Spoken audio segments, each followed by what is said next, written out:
अस्सलामुअलैकुम तमाम सुनने वालों को, कैसे हैं आप सब। उम्मीद करता हूँ कि खैरियत से होंगे और जहाँ होंगे खुश होंगे।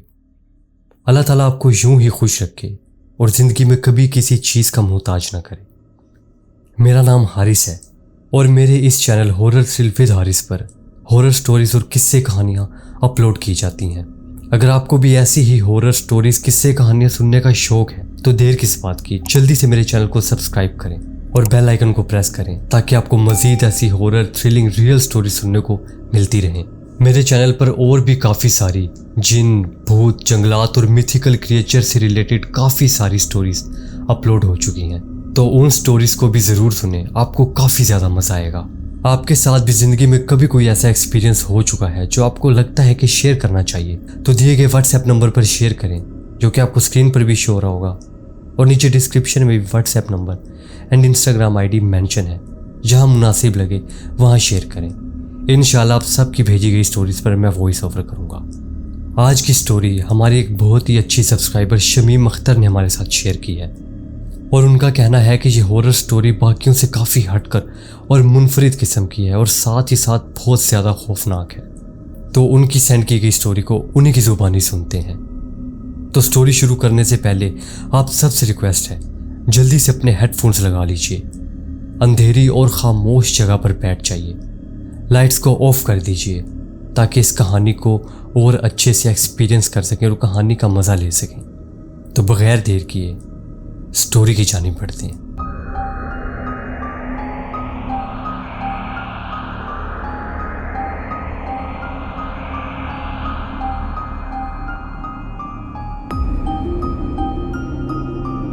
अस्सलामुअलैकुम हारिस भाई, मेरा नाम शमीम अख्तर है और मैं रावलपिंडी स्कीम 3 की रहने वाली हूँ। मैं काफ़ी अरसे से आपकी स्टोरीज सुन रही हूँ और मुझे आपकी स्टोरीज काफ़ी ज़्यादा पसंद आती हैं। आपका अंदाज़े बयान और जो आप म्यूज़िक वगैरह स्टोरीज़ में यूज़ करते हैं, मैं उसको काफ़ी शौक़ से सुनती हूँ। मैं आपकी हर स्टोरी पर कमेंट भी करती हूँ और शेयर भी करती हूँ ताकि आपको पता लगे कि मैं आपकी स्टोरीज़ को कितना लाइक कर रही हूँ। मेरे घर में काफ़ी फैमिली मेम्बर्स भी आपकी स्टोरी सुनते हैं और मेरी वालिदा भी उनमें से एक है। थैंक यू शमीम, आपका बहुत बहुत कि आप मेरी स्टोरीज़ को इतना लाइक करती हैं और मुझे इतना सपोर्ट कर रही हैं। बहुत बहुत शुक्रिया। तो हारिस भाई, बात कुछ यूँ है कि मैं रावलपिंडी स्कीम 3 की रहने वाली हूँ और जो मेरा ससुराली गाँव है वो गुज्जर खान के आगे जंड मेलू और जंड नज्जार के इलाके में आता है।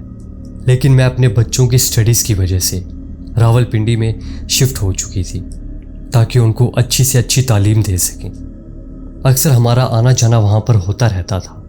तो गुज्जर खान से आगे जंड मेलू और जंड नज्जार जाते हुए एक पुल आता है जिसे कांसी का पुल कहा जाता है और सारे ही गांव में उसी नाम से उस पुल को बुलाया करते हैं। वो तकरीबन 1 से 2 मिनट की मुसाफरत का पुल है जिसके नीचे से एक नदी बहती हुई निकलती है।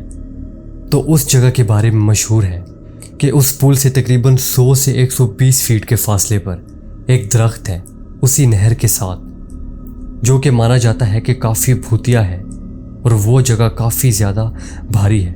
उस पुल के बारे में और उस दरख्त के बारे में ये चीज़ मशहूर है कि वहाँ पर किसी डाइन या चुड़ैल कह लें, उस चीज़ का साया सदियों से चलता आ रहा है। तो वो हर साल किसी न किसी एक नौजवान की जान लिया करती है और हर साल वहाँ पर आसपास मौजूद किसी न किसी गाँव का एक नौजवान बेटा अपनी जान से हाथ धो बैठता है। पहले तो मैं इन बातों पर यकीन नहीं किया करती थी। मेरी सास भी मुझे इन बातों के बारे में बताया करती थी और यकीन करना था भी काफ़ी मुश्किल, क्योंकि हम लोग जानते हैं कि गांव में बात जंगल के आग की तरह फैलती है।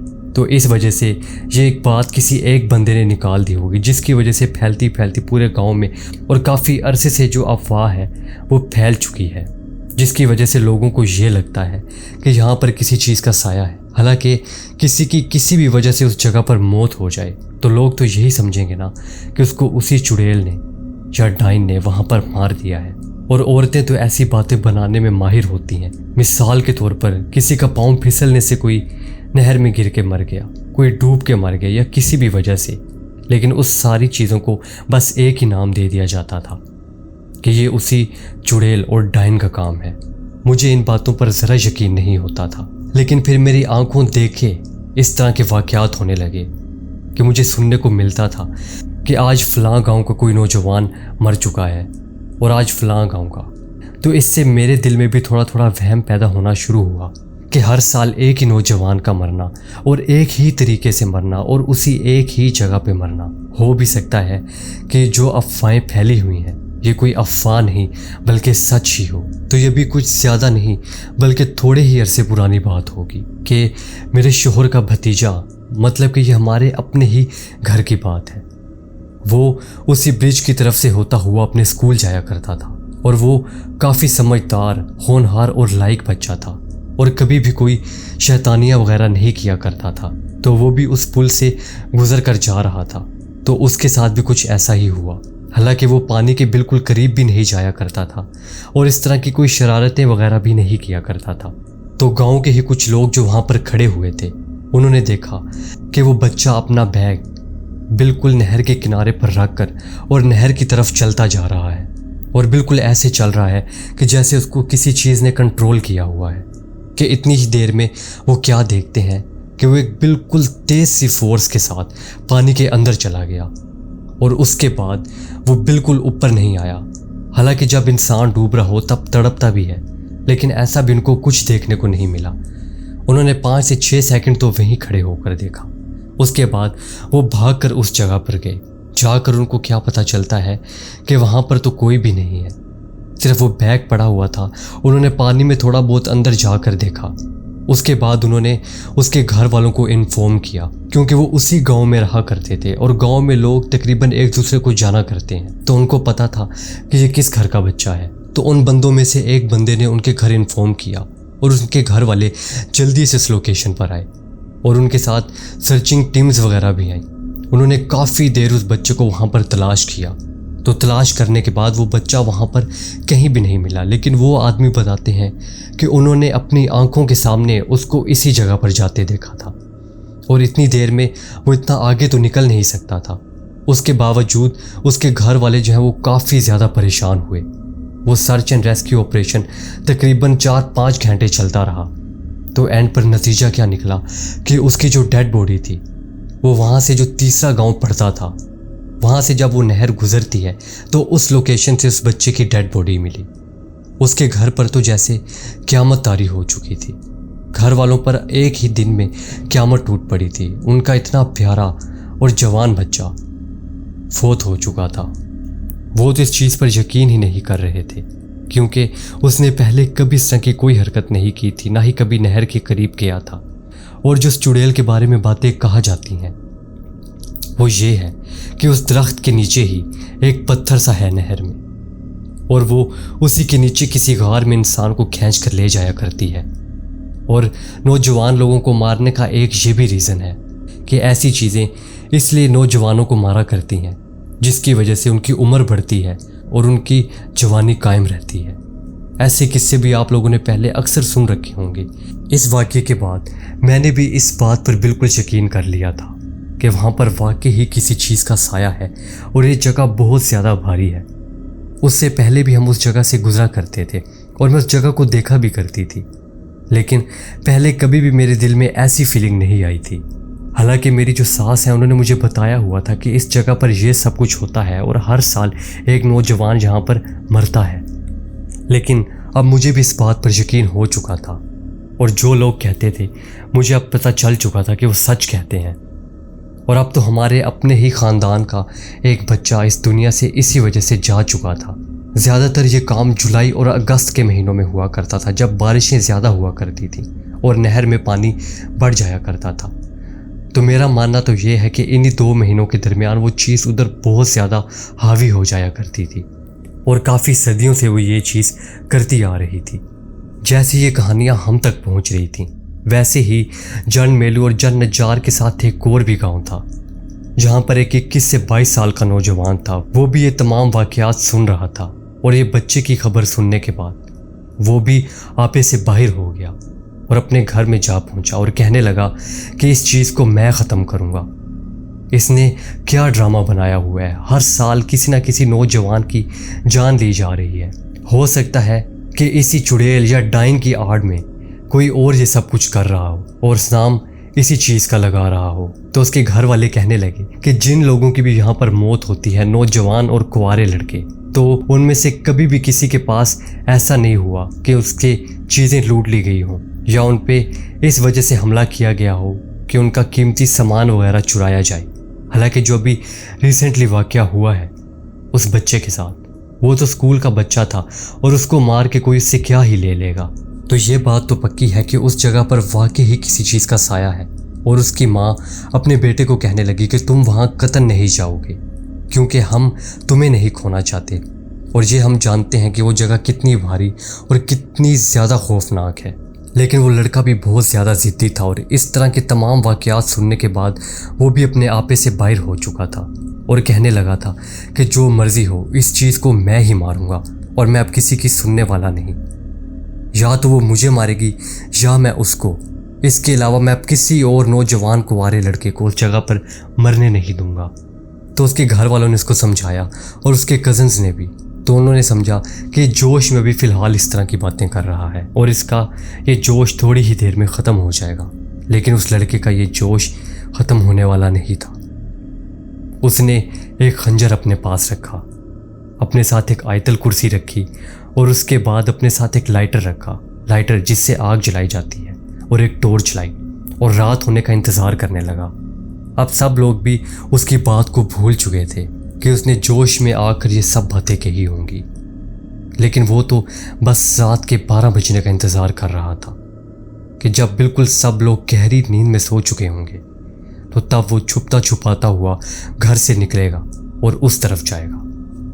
तो जैसे ही रात का टाइम हुआ और 11:30-12 बजे, तो वो छुपता छुपाता हुआ बिल्कुल खामोशी से बाहर निकला। अपनी बाइक उसने घर से बाहर निकाली और उसके बाद वो उसी कांसी के पुल की तरफ जाने लगा। कांसी के पुल से जब वो थोड़ा ही दूर रह चुका था तो वो वहाँ बाइक से उतरा और उतरकर थोड़ा सा पैदल सफ़र करने के बाद वो ज़ोर ज़ोर से चिल्लाने लगा कि कहाँ है वो चुड़ैल, कहाँ है वो डायन कि जो इतने अरसे से इतने घरों को उजाड़ रही है। आज ज़रा मेरे सामने आए, मैं उसको बिल्कुल नहीं छोड़ूंगा, आज मैं उसको ख़त्म कर दूंगा। और इसी तरह वो तैश में आकर काफ़ी सारी बुरी भली बातें करने लगा और उसको गालियां तक निकालने लगा। अभी वो बातें कर ही रहा था कि थोड़ी ही देर में बिल्कुल उसके सामने एक खौफनाक शक्ल में चुड़ैल बरामद हुई और वो बिल्कुल अपने ठोस वजूद के साथ उसके सामने आन खड़ी हुई थी और अपनी भारी और अजीबोगरीब आवाज़ में कहने लगी कि हाँ, क्यों बुला रहा है मुझे इतनी रात को? लगता है तुझे तेरी मौत यहाँ पर खींच ले आई है। चलो एक शिकार और से ही। तो वो लड़का भी कहने लगा कि मैं तुझसे डरता नहीं हूँ। बेशक उसके दिल में थोड़ा बहुत डर आ चुका था, वो उस चीज़ की शक्ल और उसकी जिसामत देखकर डर चुका था, लेकिन फिर भी वो खुद पे कंट्रोल करते हुए कह रहा था। और उसको असल में इस चीज़ का गुस्सा भी बहुत था कि इसी चीज़ ने कई घरों को उजाड़ के रख दिया है। तो उसको कहने लगा कि मैं तुझसे डर नहीं रहा और आज तो या मैं तुझे ख़त्म करूँगा और या खुद ख़त्म होऊंगा, लेकिन मेरा तो यही इरादा है कि आज यहाँ से तुझे मार कर ही जाऊँगा। तो चुड़ैल आगे काफ़ी शैतानी हंसी हंसने लगी और कहने लगी, तू मुझे मारेगा? ज़रा अपने आप को तो देख, अभी कुछ ही देर में मैं तुझे खा जाऊंगी और पानी के अंदर ले जाऊंगी। इतनी देर में उस लड़के ने उस चुड़ैल के बालों से पकड़ लिया और इतने ज़ोर से पकड़ा कि अगर ये मुझे मार भी डाले तो मैं इसके बाल नहीं छोड़ूंगा। वो बिल्कुल उसी दरख्त के पास खड़ा हुआ था जहाँ पर वो चीज़ काफ़ी ज़्यादा हावी हो जाया करती थी। वो उसको मारने लगी और अपने बड़े पंजों से उसके पूरे जिस्म पर खरोचने लगी। उसको काफ़ी ज़्यादा दर्द हो रही थी, लेकिन वो इसको इतना ज़्यादा कोई नुकसान नहीं पहुंचा रही थी क्योंकि उसने सूरत यासीन अपने साथ रखी हुई थी। इसके बाद उसके दिल में पता नहीं कैसे ये बात आई कि मैं इसको खींचता हुआ उस पुल के पास ले जाऊं, वही पुल जिसको कांसी का पुल कहा जाता है, और वो उस जगह से तकरीबन 100 फीट के फासले पर था। तो वो उसको मारती भी जा रही थी और बहुत ज़ोर ज़ोर से मार रही थी, लेकिन वो उसके बाल नहीं छोड़ रहा था और उसको खींचता खींचता उस जगह पर ले गया। और जैसे ही वो उसको उस जगह पर लेकर गया तो उसको ऐसा फील हुआ कि इसको मैंने जब अपनी जगह से थोड़ा दूर किया है तो इसकी पावर्स थोड़ी कम हो चुकी हैं और ये इस जगह पर अपने आप को काफ़ी कमज़ोर फील कर रही है। तो उसने जल्दी से एक हाथ से उसके बाल पकड़ कर रखे और दूसरे हाथ से लाइटर निकाला जो वो लेकर आया था और कहने लगा कि अब मैं तुझे ज़िंदा नहीं छोड़ूंगा और मैं तुझे मार ही डालूंगा। तो वो साथ साथ उसको मारे भी जा रही थी और उसको अपने दांतों से चबाने की कोशिश भी कर रही थी। उसके काफ़ी बड़े बड़े दांत थे। अब उसने जल्दी से अपने लाइटर से आग को जलाया और उसके बालों में आग लगा दी। तो जैसे ही उसने उसके बालों में आग लगाई और हाथ को छोड़ा तो वो चीज़ काफ़ी ज़्यादा चीखने लगी। वो चुड़ैल उस पुल से दूर जाने लगी। उसके पूरे बालों में आग लग चुकी थी और अब वो उस दरख्त की तरफ भागे जा रही थी। और अब वो इतने दूर चली गई थी उन्हीं दरख्तों के अंदर कि उसको जो सर पर आग लगी हुई थी वो बिल्कुल छोटी होती जा रही थी। जैसे जैसे वो दूर जा रही थी वो रोशनी उतनी ज़्यादा कम और छोटी होती जा रही थी। और एंड पर क्या हुआ कि वो रोशनी दरख्तों में से हवा की तरफ जाने लगी, मतलब ऊपर की तरफ। और आखिरकार वो इतनी ज़्यादा धुंधली और छोटी हो गई कि जैसे कोई जुगनू, और करते करते इसी तरह वो रोशनी गायब हो गई। उस लड़के को भी काफ़ी सारी चोट लग चुकी थी और काफ़ी ज़्यादा ज़ख्मी भी हो चुका था। उसके सर पर भी काफ़ी चोट लग चुकी थी और खौफ का भी उसके ऊपर ये आलम था कि जब तक उस चीज़ से एनकाउंटर कर रहा था तब तक तो उसके अंदर कुछ हिम्मत थी, लेकिन उसके जाते ही उसको ठंड लगने लगी और उसके ऊपर ऐसी कपकपी तारी हुई कि वो वहीं पर बेहोश होकर गिर गया। वो तकरीबन 3 का टाइम हो चुका था क्योंकि उसको घर से वहाँ तक आने में भी काफ़ी देर लगी थी। और उसके बाद उस चीज़ के साथ ये सब कुछ करते हुए भी उसको तकरीबन 1.5-2 घंटा हो चुका था। थोड़ी ही देर में फजर की अज़ानें भी होने वाली थीं कि इतनी देर में 3 बंदे वहाँ से गुजरने लगे। तो वो देखते क्या हैं कि एक नौजवान कांसी के पुल पर बिल्कुल घिरा पड़ा है और ज़ख्मी भी है। वो लोग दरअसल उसी गांव में एक जनाजे पर जा रहे थे। तो उन्होंने जल्दी से उस लड़के को उठाया तो उसकी हालत ज़रा भी नहीं थी बचने वाली। उन्होंने उसको जल्दी से साथ ही गुज्जर खान के जो हॉस्पिटल है वहाँ पर पहुँचाया। उसके बाद जब उस लड़के की जेब से मोबाइल निकला तो उसमें उन्होंने वो नंबर निकाला जो उसकी डायल लिस्ट में सबसे ऊपर था और उसी पर कॉल की। कॉल करने के बाद उन्होंने उसके घर में जो कुछ हुआ वो बताया। गालिबन कॉल जो थी उसके भाई ने उठाई थी और लास्ट डायल नंबर उसी का था। तो जैसे उसके भाई को ये बात पता चली तो वो अपने बाकी भाइयों के साथ कैरी डब्बे में हॉस्पिटल की तरफ रवाना हुआ। हॉस्पिटल पहुंचते ही वो जैसे ही हॉस्पिटल के अंदर दाखिल हुए तो वो 3 बंदे उनको नज़र आए। उन्होंने उनको अपनी तरफ बुलाया और उनको डॉक्टर्स ने यह बताया कि इसको काफ़ी गहरा सदमा है और काफ़ी चोट भी लगी है जिसकी वजह से ये कोमा में चला गया है। उसके भाई काफ़ी ज़्यादा गुस्सा हुए और सोचने लगे कि इसके साथ अचानक ये सब कुछ कैसे हो गया। ये लाजमन इन्हीं 3 बंदों की कारकर्दगी है और इन्होंने ही इसके साथ कुछ किया है। तो वो उनके साथ गुस्सा होने लगे और कहने लगे कि तुम लोगों को तब तक नहीं छोड़ा जाएगा जब तक ये नहीं पता चलता कि हमारे भाई के साथ ये सब कुछ किसने किया है, या जब तक इसको होश नहीं आ जाता। तो वो आगे से कहने लगे कि भाई हमने तो आप लोगों के साथ नेकी की है, हमें जाने दे, हमारा जनाजा है सुबह के टाइम, हमने इसके साथ कुछ भी नहीं किया, हमें तो बस ये पुल पर ऐसे बेहोश पड़ा मिला था। तो उन्होंने कहा हो ही नहीं सकता, अगर इसको होश आएगा, ये बयान देगा, उसके बाद ही तुम लोगों का कुछ किया जाएगा। जब वो 3 बंदे भी आगे से थोड़ा गर्म होने लगे तो वो कहने लगे कि अगर अब तुमने यहाँ से जाने की बात की तो तुम तीनों की यहीं पर लाशें बिछा दी जाएंगी। उनके गांव से कुछ और भी बंदे आ गए और उन तीनों को ज़बरदस्ती पकड़कर वो अपने गांव ले गए। गांव ले जाने के बाद जो बड़ा भाई था वो वहीं पर रुक गया और उनको घर के एक कमरे के अंदर बंद कर दिया गया। और बड़ा भाई कहने लगा कि मैं तब तक यहाँ रुकूंगा कि जब तक इनका कुछ पता नहीं चलता या मेरे भाई को होश नहीं आता। उनको कमरे के अंदर बंद करके बाहर से ताला लगा दिया गया और उनका मोबाइल वगैरह भी उनसे छीन लिया गया। वो लोग कहने लगे कि ये अजीब बदमाशी है, हमने तो इस लड़के पर मेहरबानी की है, तो मेहरबानी का क्या ये सिला मिलता है। तो उसका बड़ा भाई बाहर से कहने लगा बिल्कुल चुप करके यहाँ पर रहना, वरना अगर मेरा दिमाग ख़राब हुआ तो तुम तीनों की यहीं पर कब्र बना डालूंगा। तकरीबन 3 दिन बाद उस लड़के को होश आया और होश आने के बाद उससे पूछा गया कि तुम्हारे साथ क्या हुआ था। तो सबसे पहले तो वो ये कहने लगा कि मैं ये हॉस्पिटल किस तरह आया और मुझे यहाँ पर किसने पहुँचाया। तो उन्होंने कहा कि तुम्हें उन्हीं 3 बंदों ने पहुँचाया है कि जिन्होंने तुम्हें मारने की कोशिश की थी। तो वो कहने लगा कि मुझे तो किसी ने भी मारने की कोशिश नहीं की और ना ही मेरे साथ कुछ ऐसा हुआ है। तो उसने वो तमाम वाक़या एज इट इज़ उनके साथ बयान किया जो उसके साथ रियल में हो चुका था।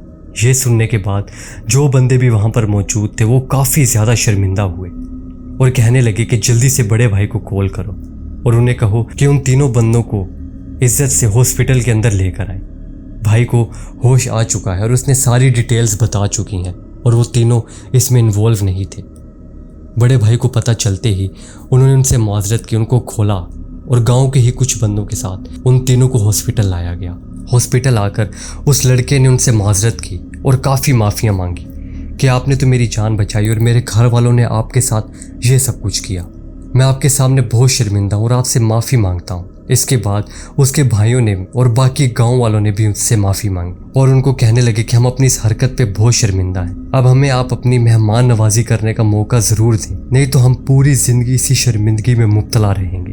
वो भी पहले आगे से बहुत गुस्सा हुए और नाराज़ हुए, लेकिन फिर बाद में उनका गुस्सा भी ठंडा हो गया और वो कहने लगे कि हम आप लोगों को कह भी रहे थे कि हम यहाँ पर एक जनाजे पर आए और हमारा इस चीज़ में कोई लेना देना नहीं। उसके बावजूद आपने हमारे साथ ये सलूक और हमसे हमारे मोबाइल फ़ोन तक छीन ली। खैर, जो होना था वो हो चुका। अब इस लड़के के होश आने की खुशी हमें भी है, तो इसी खुशी में हम भी तमाम नाराज़गी को अपने दिल से दूर करते हैं। लेकिन हम आपके यहाँ मेहमान बनकर नहीं रह सकते, हमें अब अपने गांव भी जाना है। हमारे बीवी बच्चे तमाम परेशान होंगे। लिहाजा उन्होंने उनकी उसी टाइम थोड़ी सी खातिर तवाज़ु की और फिर उनको वहाँ से खुद उस गांव तक छोड़ कर आए कि जहाँ वो जाने वाले थे। और उस लड़के को भी फिर उसके बाद घर ले जाया गया और उसके इस कारनामे की वजह से पूरे गांव में उसकी धूम हो गई। और हारिस भाई, मैं भी अगर आपको अपना बताऊं उस ब्रिज से गुजरने का एक्सपीरियंस, तो मेरे साथ भी कुछ यूँ हुआ था कि पहले तो मैं इन बातों पर यकीन नहीं किया करती थी, लेकिन एक रोज़ की बात है कि मेरे बच्चे अपने उसी ससुराली गांव में थे जो कि गुज्जर खान में था और मैं और मेरा हस्बैंड हम गांव की तरफ वापस जा रहे थे। किसी काम से हम बाहर निकले हुए थे। हम लोग रिक्शे पर थे और मेरे हस्बैंड रिक्शा चला रहे थे। तो जैसे ही हम उस ब्रिज के पास पहुंचे तो पता नहीं क्यों मेरे दिल में एक अजीब सी फीलिंग आने लगी और मैंने उनको कहा कि हमें यहाँ से नहीं गुजरना। ये उस लड़के के इंसिडेंट से पहले की बात मैं आपको बता रही हूँ। उससे पहले हमारे ख़ानदान में उस बच्चे के साथ वाक़या हो चुका था। लिहाजा मैंने अपने शोहर को कहा कि हम यहाँ से नहीं जाएंगे, तो उन्होंने कहा कि ये शॉर्टकट है, अगर हम ऊपर से आएंगे तो हमें काफ़ी ज़्यादा देर हो जाएगी और वैसे भी रात के 12:15 बज चुके हैं, तो हमें अपना टाइम मज़ीद ज़ाया करने की बजाय यहीं से गुजरना चाहिए। लिहाजा उस रात मेरे हस्बैंड ने मेरी एक ना सुनी और उसी ब्रिज पर अपने रिक्शे को चढ़ा दिया। पहले भी मैंने आपको बताया है कि उसकी मुसाफरत 1 से 2 मिनट की थी। तो जैसे ही उस ब्रिज पर हम चढ़े तो मैंने आयतल कुर्सी पढ़ना स्टार्ट कर दी और नादे अली, और पढ़ती रही। मेरे दिल में एक अजीब सा एहसास आने लगा था और काफ़ी खौफ सा आने लगा था। मेरे रोंगटे खड़े हो गए थे, लेकिन मैं नहीं जानती कि क्यों। और जब हम उस ब्रिज के ऊपर से गुजर रहे थे तो मेरे शोहर ने भी ऑटोमेटिकली रिक्शे की स्पीड कम कर दी थी या वो खुद से हो गई थी, ये हमें नहीं पता। और मेरे शोहर भी बिल्कुल खामोश हो चुके थे। मैं उनको बार बार आवाज़ दे रही थी कि जल्दी चलो, यहाँ से जल्दी चलो, मुझे कुछ अच्छा नहीं लग रहा। मेरे दिल में ऐसे ही वहम आ रहे थे क्योंकि वो जगह भी बिल्कुल हमारे सामने थी। वो दरख्त और जहाँ पर नीचे उसकी गार का कहा जाता है पानी के अंदर, वो जगह बिल्कुल हमारी आंखों के सामने थी। तो मुझे ऐसा लग रहा था कि अभी वहीं से वो चीज़ निकलेगी और भागती हुई हमारी तरफ आएगी और मेरा दिल निकाल कर खा जाएगी और मेरे हस्बैंड को भी मार डालेगी। मेरा दिल ऐसे लग रहा था कि अभी बाहर आ जाएगा और अपने दिल की धड़कन मेरे कानों तक मुझे सुनाई दे रही थी और पूरे जिस्म के रोंगटे खड़े हुए थे। इतना खौफ मुझे आज तक ज़िंदगी में कभी नहीं लगा था और अचानक से वो लग रहा था और ये मैं नहीं जानती कि क्यों लग रहा था। लेकिन मैं आयतुल कुर्सी और नादे अली का विर्द करती रही और मेरे हस्बैंड अपनी उंगली के इशारे से मुझे चुप करा रहे थे। जब मैं उन्हें कहती थी कि जल्दी यहाँ से निकले तो बस अपने मुंह पर उंगली रखकर कहते थे कि चुप, बिल्कुल चुप, आवाज़ ना आए तुम्हारी। अब हम इसी तरीके उस ब्रिज से गुजरते जा रहे थे और जैसे ही हम उस ब्रिज से उतरे और थोड़ा सा आगे गए तो थोड़ा सा सुकून मिला दिल को। लेकिन अभी भी ऐसा लग रहा था कि वो चीज़ पीछे से आएगी और हमारे रिक्शे के ऊपर हमला कर देगी और हम दोनों को जिंदा मार डालेगी। मेरी हालत तो रोने वाली हो गई थी और मेरा शोहर भी कोई बात नहीं कर रहा था। वो रोड का भी अगर आपको मंजर बताऊं तो सड़क के दोनों तरफ दरख्त थे और हवा में धुंधला सापन था। सड़क पर कोई लाइट नहीं थी और जो हमारे रिक्शे की लाइट सामने पड़ रही थी बस उसी का गोल गोल सर्कल बन रहा था। जैसे मूवीज़ वगैरह में सीन होता है ना कि बिल्कुल सुनसान रोड और उस पर कोई एक ही व्हीकल जा रहा होता है और उसके अलावा किसी चीज़ की रोशनी नहीं होती। बिल्कुल ऐसा ही सीन आज मैं अपनी आंखों से देख रही थी। हालांकि पहले भी हम कई बार उस जगह से गुजर चुके हैं, लेकिन आज दिल में खौफ था। इसलिए लग रहा था कि मैं खुद भी किसी मूवी सेट पर मौजूद हूँ और वो आज पता नहीं हम सही सलामत घर पहुँच भी पाएंगे या नहीं। लेकिन अल्लाह का शुक्र है और अल्लाह के पाक कलाम का शुक्र है जिसके पढ़ने की वजह से हम लोग वहाँ से निकल गए और घर पहुँच गए अपने बच्चों के पास। तो ये था मेरा खुद का एक्सपीरियंस और जो उस जगह पर सब कुछ हो चुका है। इसके अलावा भी काफ़ी वाक़यात हुए हैं वहाँ पर, लेकिन ये कुछ मेन है जो मैंने आपको बताए हैं। और जब से उस लड़के ने उस चुड़ैल के साथ ये एनकाउंटर किया है उस बात को तकरीबन 1.5 साल होने वाला है, लेकिन अब उस जगह से ऐसी कोई बात सुनने को नहीं मिली कि वहाँ पर कोई दोबारा मरा है या किसी जवान की दोबारा वहाँ पर जान गई है। हो सकता है उस लड़के ने जो बहादुरी दिखाई है वो काम ले आई है और वहाँ पर अब इस तरह का कुछ नहीं हो रहा और वहाँ पर काफ़ी सुकून हो चुका है। तो ये थी मेरी आज की स्टोरी।